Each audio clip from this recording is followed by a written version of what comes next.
हमारी, वहाँ भीड़ लगती भारी।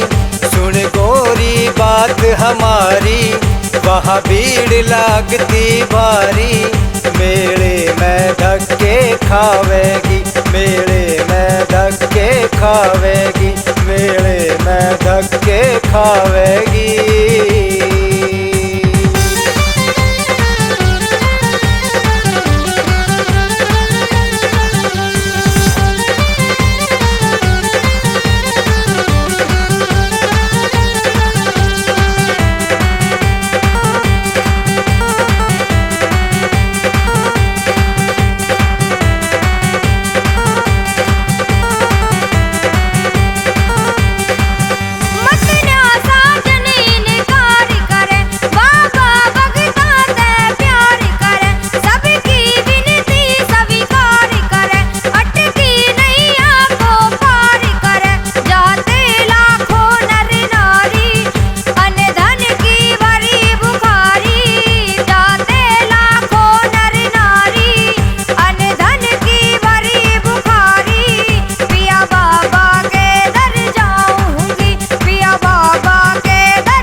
मन बारी मुश्किल हो जागी, रह नींद रात की सो जागी।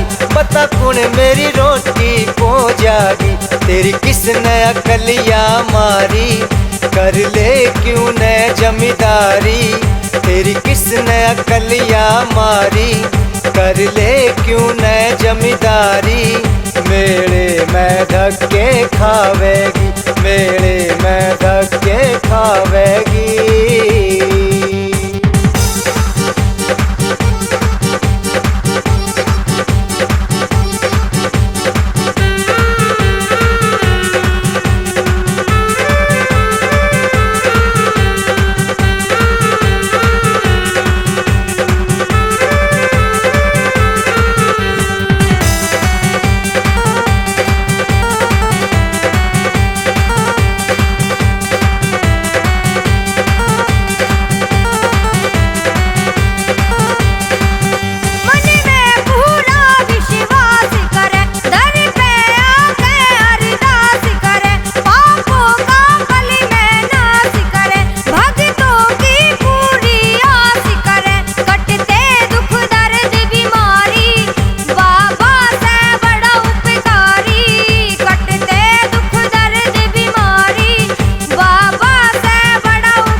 तेरी सच्ची बात चलूं गोरी, मैं तेरे साथ चलूं।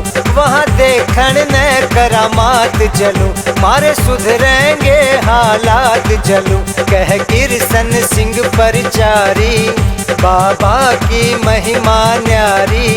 कह किरसन सिंह परचारी, बाबा की महिमा न्यारी।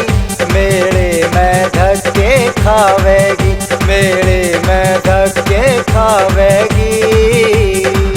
चल बाबा के दर जावांगे, बाबा के दर्शन पावांगे, बाबा की जोत जलावांगे। चल बाबा के दर जावांगे।